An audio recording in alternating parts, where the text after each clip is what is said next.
My name is H.A. Goodman, and I'm an author, columnist, and journalist. Please go ahead and share my latest article in the Daily Caller, Free Julian Assange. And please go ahead and share my latest segment at my new YouTube channel, H.A. Goodman, Second Amendment. It is me shooting the most beautiful firearm, one of the most beautiful firearms in the world. It is a 500 Smith & Wesson Magnum revolver. 50 caliber handgun, and I wasn't using the most powerful ammunition. It's just 300 grain bullets, but obviously they go up to over 500 grain bullets, and it was really wonderful. It's about 11 minutes of me at the range shooting at different there's 21 feet. I went up to 30 feet.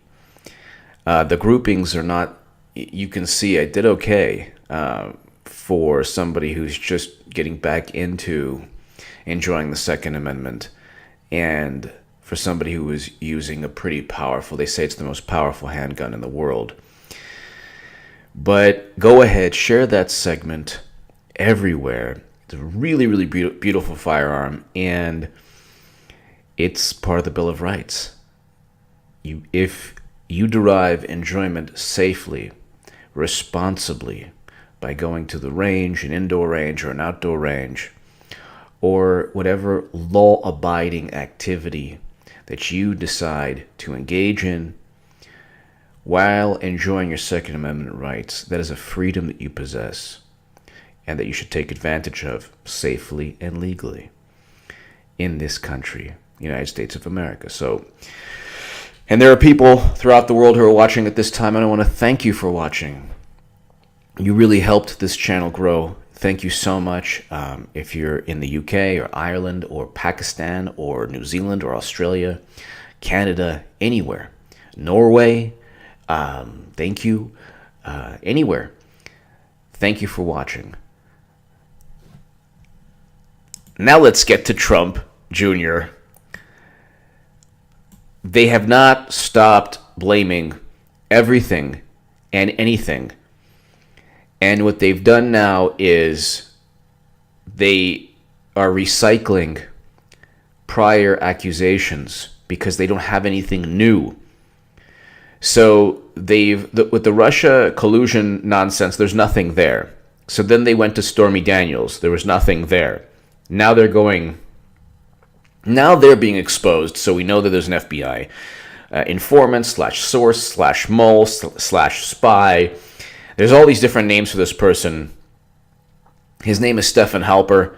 He was actually a CIA operative he was a CIA operative during the Reagan administration to infiltrate Jimmy Carter's campaign. So this is the second campaign, apparently, that he's helped meddle, or he's meddled within. And I mean, I can just go on forever. There's just no end to this insanity. There's no end to the dysfunction of American politics, because you have somebody who actually won the election in Donald Trump. He did not cheat. Actually, it was the Democratic Party who cheated Bernie Sanders. So the Huffington Post called me the biggest Bernie Sanders booster. I was published in the Huffington Post a total of around 200 times total, and from 2014 until they stopped publishing contributors, only people who worked there, just recently. But a total of around 200 times, around 100 times, I wrote articles stating that Bernie Sanders is the only Democrat who could even come close to defeating Trump. I said that he was going to win because at that point in time, if you had a united Democratic Party, they could have won. A united Democrat. I didn't realize the level of dysfunction. But I was right. He would have won. Just like I was right that Clinton, I was saying in 2015 that she would lose to Trump if she was the nominee. Nobody was saying that. Nate Silver stated if you wanted absurd specificity, Trump only has a 2% chance of becoming GOP nominee. I was saying that Bernie Sanders not only was going to win, but was the only chance that Democrats had. They cheated Bernie Sanders. We know from the WikiLeaks DNC emails that Debbie Wasserman Schultz and other Democratic National Committee officials were forced to resign in disgrace because they even went ahead and tried to use Bernie Sanders' religion against him. Imagine if Trump did that. They said, well, he's not really Jewish enough. Let's try to paint him as an atheist, as if being an atheist is a problem. This is the level of depravity of the Democratic National Committee. They told everyone that it was a fair primary. They promised everyone that they'd be neutral. And then in reality, they were not. Which leads to the obvious question, well, why did they lie? They lied because if they had told the truth, nobody would give a dime.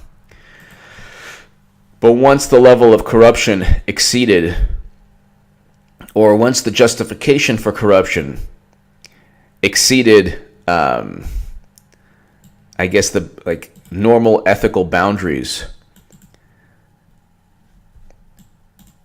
their whole thing was, oh well, Trump, we have to defeat Trump by any means necessary. Clinton is the most pragmatic, or well, we know now that the DNC was essentially a part of Clinton's campaign. So you want to talk about Stormy Daniels? Hillary Clinton used the DNC as part of her campaign. There's a campaign finance, major campaign finance lawsuit regarding this. But the Steele dossier was purchased by Hillary Clinton. She also funneled money through her law firm, not only to purchase the Steele dossier, but also CrowdStrike. So essentially, she bought a Russian hacking myth, because CrowdStrike is the only company, the only entity to look at DNC servers. The U.S. government did not.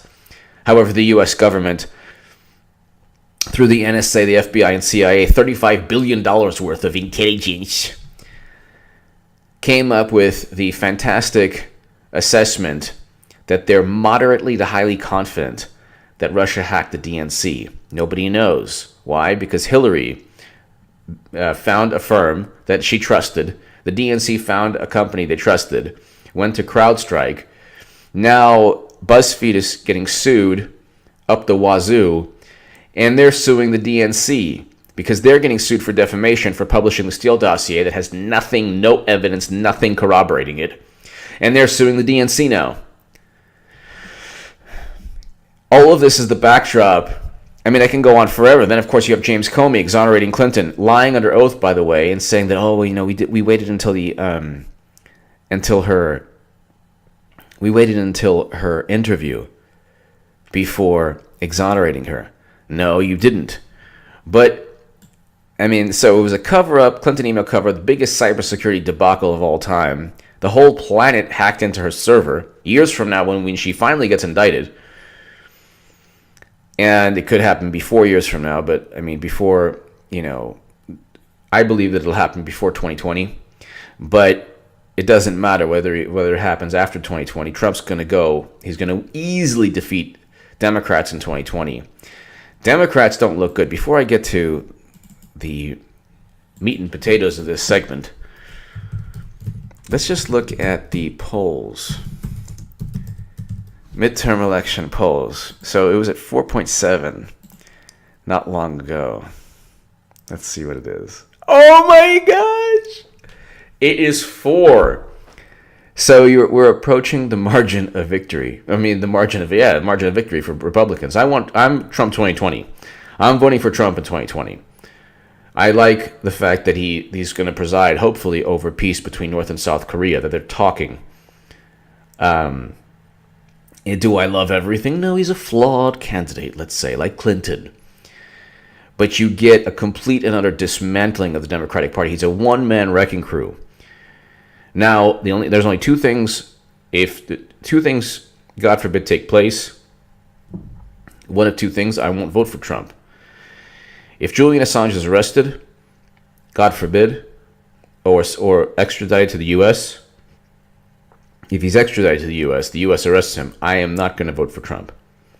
And if we get into a quagmire or destroy a country like Libya, like Obama and Clinton did, then I won't vote for Trump. But the Republicans are going to humiliate and embarrass the Democratic Party like they did in 2016. They're already up. They're only up by 4 points right now. The Democrats don't stand for anything. Trump stands for something. You can disagree with him, but he stands for something. And there are also some good things that he stands for also. Peace between North and South Korea is a good thing. Exposing corrupt FBI officials is a very good thing. Nobody believes the nonsense. The Washington Post, they're like the mental gymnastics. They're like the Mary Lou Retton or pick a gymnast of mental gymnastics. They're now saying that it was a good thing. It was a good thing that Trump was spied on. So before I get to, now they're blaming Trump Jr. yet again for another thing. They blamed him several months back.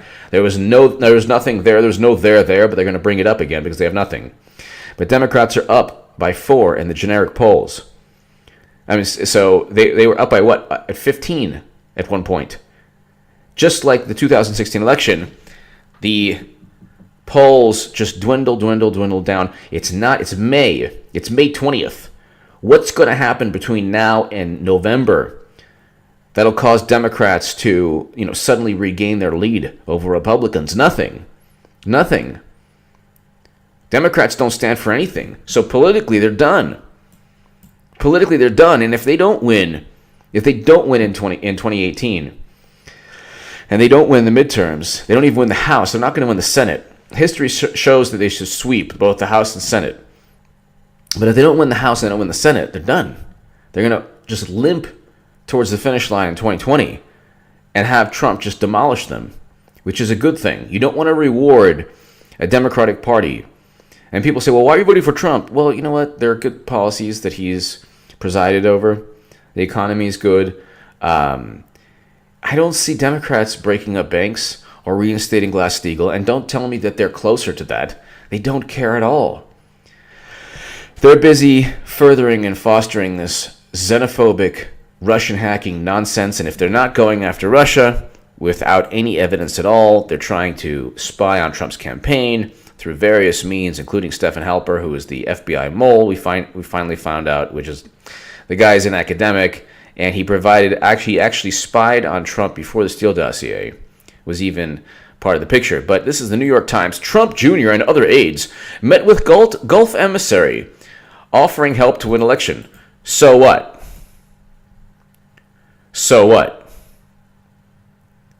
What does that mean?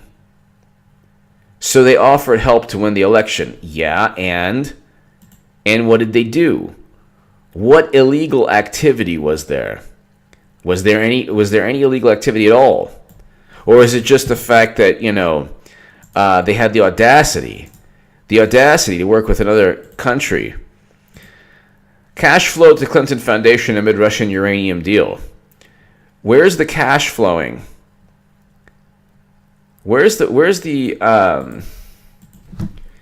this is a New York Times article.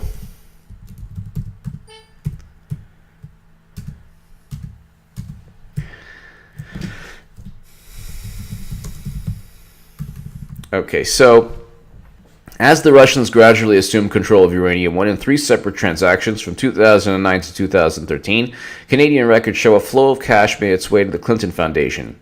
Uranium One's chairman used his family foundation to make 4 donations totaling $2.35 million.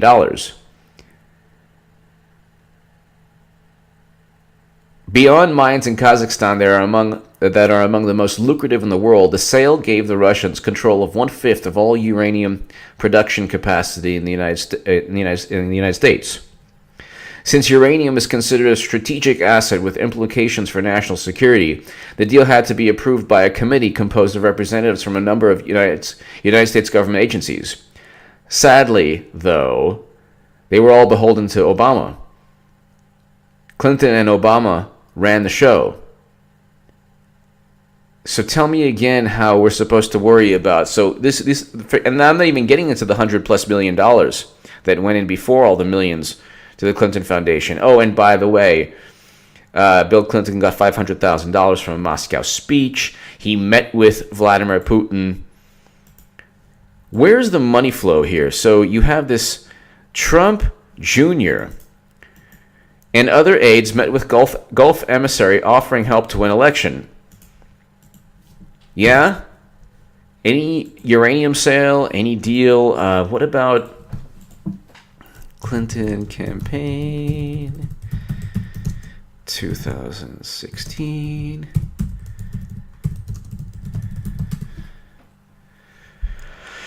Ukrainian efforts to sabotage Trump backfire. Did the Clinton campaign collude with Ukraine? Did Hillary Clinton collude with Ukraine in the 2016 presidential election? DNC denies working with Ukrainian government. but contractor floated anti-Trump material. Oh my God.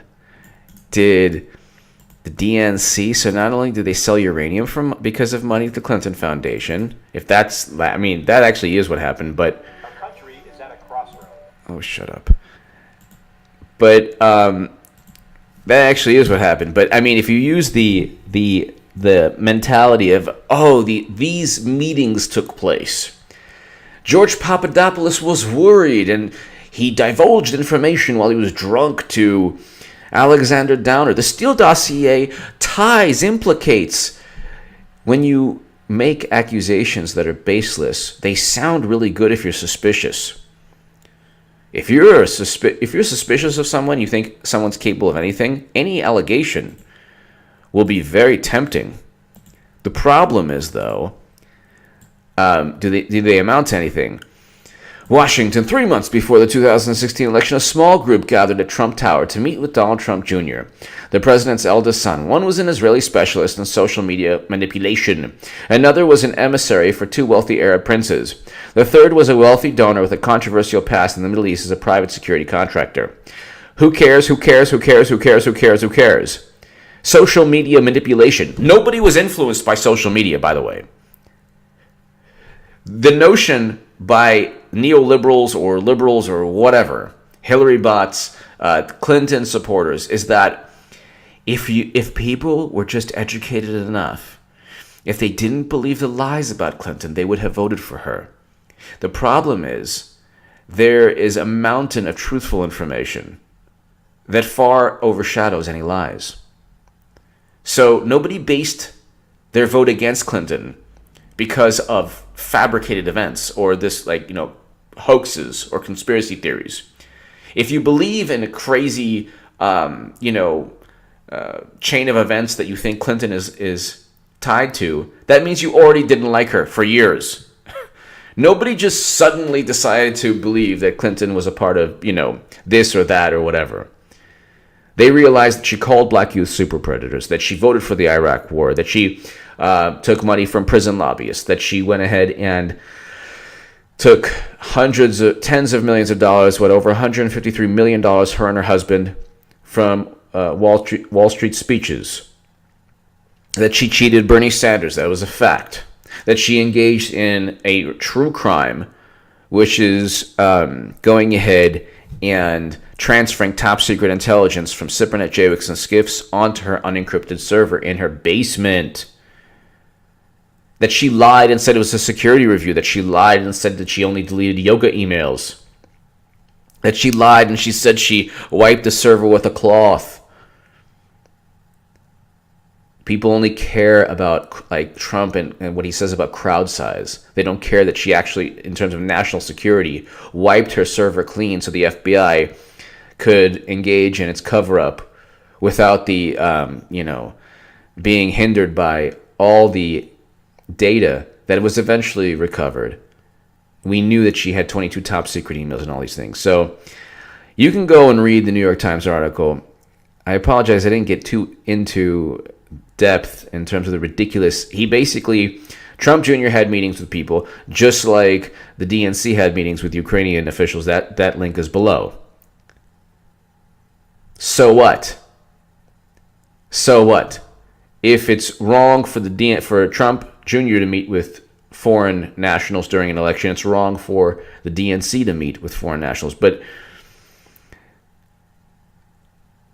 President Obama came into the 2008 election with a Russian reset. Nobody accused him of having some nefarious reason for that. And then a couple of years later, he goes ahead and sells 20% of U.S. uranium capacity. All the quid pro quo arrangements are on the Democratic side. Tell me what Trump did for anyone he met prior to the election. And tell me what these people actually did in terms of manipulating social media. Here you have, it's the same Eric Prince meeting with Gulf nations representatives.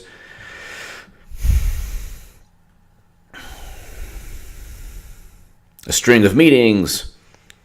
Okay. Then you have pictures of people. Oh my God, people know each other. This is horrible. Look at all this. Advisor of the court. Okay, so they're string of no money. No money is exchanging hands. This month, Mr. Trump also withdrew from an Obama administration nuclear deal with Iran. So what? So they're trying to say that because he met with representatives from Gulf nations, that means also he hated the Iran deal long before becoming president.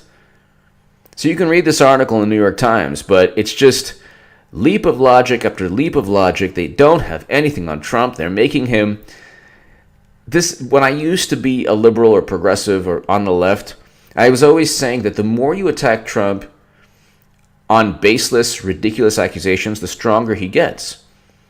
And now, not only is he like completely impervious to outrage or the indignation on the left, what they're doing is that they're falling into media traps. I can go on forever about that. But they're going to have to actually change their narrative on a whole bunch of things very soon. And it will be too late. They're already within the margin of error now. And could you imagine if Republicans are up in the polls? They're supposed to, if Republicans win the House and Senate, that'll be absolutely destructive for the Democratic Party.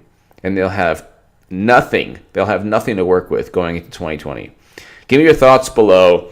They're blaming Trump Jr. now for a meeting that he had with people from Gulf nations, Eric Prince, but there's no money transfer.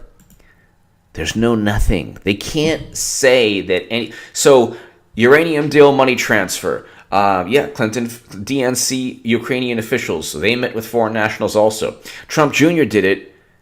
And it's, oh my God, there has to be something there. But they don't have anything. And this, mind you, they don't have, not only do they not have anything, they put a spy in his campaign. The NSA, CIA, and FBI are moderately to highly confident. There's a $35 billion budget among all three. They can't find any evidence. Nobody knows if the DNC was hacked or not. Trump was spied on by GCHQ since 2015. BuzzFeed has nothing in terms of the Steele dossier. They're being sued. And they're suing the DNC. So tell me why don't Democrats just focus on policies? Because they have none. How many gun control bills are there, by the way? Are they pushing any legislation? It's all Twitter moral, cheerleading and grandstanding. It's a bunch of baloney. It's the stupidest thing. Twitter is like so. If you thought that Facebook was unhealthy, Facebook is unhealthy. Very unhealthy. But Twitter is like I enjoy Twitter just because like I have great people that enjoy my writing and they're really cool and I talk to them and whatever. Every once in a while you have like the the latte anarchists that they take a moment from, drinking their cappuccino and they're like, "You're an evil person, you're a Nazi. I'm an anarchist. More pumpkin latte, please, thank you." And then you'll have, of course, the hardcore Hillary bot. Then you'll have the Bernie supporter that's pissed off at me for voting for Trump. But then, but mostly, aside from the people that I interact with, because I try to stay away from annoying people, Twitter is just a horrible place. Anyway, where was I going with this? Cut a long story short, they're trying to blame Trump Jr. again for meeting with somebody without any evidence. Okay, it's not going to lead to anything. Nothing they do is going to lead to anything. But you know it'll lead to something. Go ahead, share my latest trip to the shooting range. It's a catharsis. It's a beautiful experience when done safely and legally and responsibly. And the Second Amendment allows people not only to protect themselves, but to enjoy firearms. And that's what I did today with my 500 Smith & Wesson revolver 10.5-inch barrel. Check that out. It's in the pinned comment. Share it everywhere, especially if you are into firearms and guns and the Second Amendment. Thank you so much for listening. Hit subscribe to this channel and also to my other channel, HA Second Amendment.